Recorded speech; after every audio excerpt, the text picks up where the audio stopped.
Hello, Younger Old here, and once again welcome to my channel.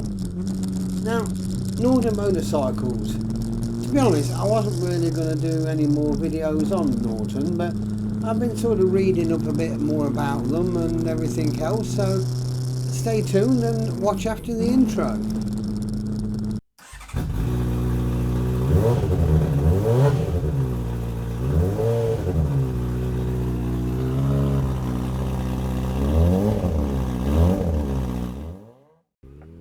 So, it looks like Norton has been saved.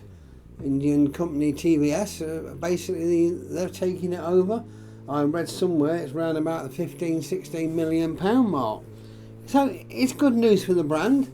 What would be better news if all manufacturing stayed here in the UK. So it is kept a British bike. I wonder whether that will happen or whether everything will get shipped over to India in the end. Okay, you still got the Norton name, but you know, end of the day, for British manufacturing, it's nice that it's still made here in the UK. You know, we don't really make a lot now with regards to motorbikes. Everything seems to be sourced and made abroad. If they are continuing to be made here in the East Midlands, it will be great for the workforce. You know, at least they will still maintain their jobs. You know, having been to Norton and had a factory tour, there's plenty of room there for expansion, so it would be nice if it could be kept where it is, you know. Good situation in my opinion. It makes me wonder what will happen to the actual retail prices of the bikes. I mean, I've always liked the Norton Commando, you know, the calf racer style, the new ones they do. To me they look great. You can pick them up for about, you know, 11 to 12,000 pound. Now that's a lot of money to spend on a bike, one which I'm not going to use a great deal.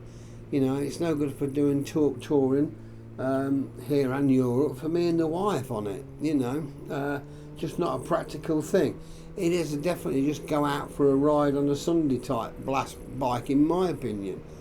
But if the prices are going to hold, then, you know, it may be worth thinking about because you're not going to lose any money on it. You know, you're looking at some of the Norton Commandos back from the 70s, still fetch like £1,000 or £2,000 more than the newer versions. You know, so it'd be interesting to see what happens with that. You know, you don't mind so much spending the money out if you know, okay, I can sell it and get a return on my money. I'm not just talking about making a profit. Well, that is nice, but you know, just to get your money back at some point means it hasn't cost you really anything to own it. I know somebody who wants to buy a CBR 600 RR, and he had the chance of buying a 2017 plate one. Absolutely mint condition, very, very low miles. It wasn't cheap, but how he's seen it, he doesn't do a great deal of miles. But he likes a nice bike for when he does want to go out on it. And he just loves the underseat exhaust and everything else which is on that bike. And as it was the last year they were made, apparently, here again, you know, it was quite an iconic bike. They're quite sought after. You probably wouldn't lose much money on it. But then found out just before he made his final decision that actually they started doing again now, this year, 2020. Now, at the moment, most of them seem to be sort of sold stateside. But, you know, if they start doing them over here, all of a sudden you haven't got one of the last ones ever made. So therefore, you know, it's going to probably lose money like any other vehicle does. So I think things like this are important to consider when you're buying a bike. You know, just look how much the old Honda C90s fetch from years ago. You know, the old FS1E Yamahas, you know, they fetch a lot of money now. About £3,000 to £5,000 for a decent one. You know, I remember when things like that were like, you know, 300 quid.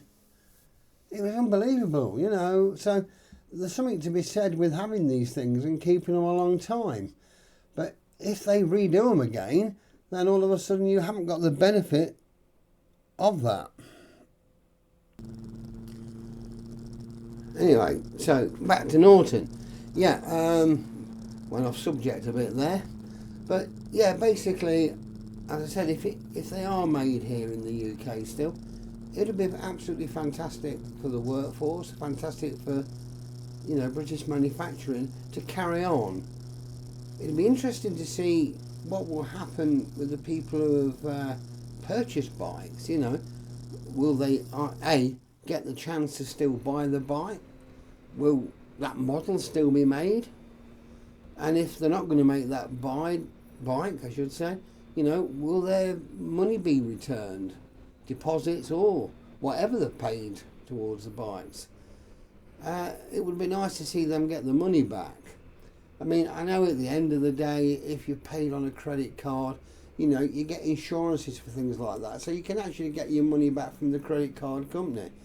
But, you know, at the end of the day, yeah, that's all very well, you're getting your money back, but it still means Norton have had your money. You know, it's not come back out of their pocket. So, you know, I look upon that, yeah, you've got your money back, but then he still got away with it. And to me, that doesn't really strike fair. In situations like this, you know, it seems to be the big boys get the money back. You know, I mean, like the banks, they seem to always have first dibs and get their money back. You know, large creditors, they seem to get their money back. And then everybody else who's, you know, is a class of small fry, you know, the individuals, and you tend to sort of go into the pot and you sometimes get a percentage of what you've paid out. You know, a friend of mine years ago supplied a small engineering company with lots of materials and tools. They went into liquidation. He was told, you know, don't go to the creditors meeting, you know, I'll make sure you get your money back. So my mate never went to the meeting. He never got a cent back. I mean, if he had gone to the meeting, he would have got a small proportion of it back, even if it's only 5-10%, or depends on how much money's in the pot after all the big boys have taken their share. The thing what always amused me many years ago was the company who did the dirty on my old mate set up a new company, and only literally a short time afterwards went to see my mate and said, you know, are you still happy to supply me with credit? You know, and when my mate said, well, what about the money you owe me? He said, well, I don't owe you anything. You know, that company's gone. So my mate actually replied with like a 5-knuckle answer straight on the guy's chin. So thanks for watching this short one. Please tick like and subscribe and leave any comments below. I will always answer. Likewise, I just want to say, you know, make sure you stay safe and just look out at this sunny weather and hope it lasts until this lockdown ends and we can be reunited with our bikes and carry on as normal, or as normal as we can do. So, you know, keep yourself safe, keep your family safe, and all that's left for me to say is bye for now.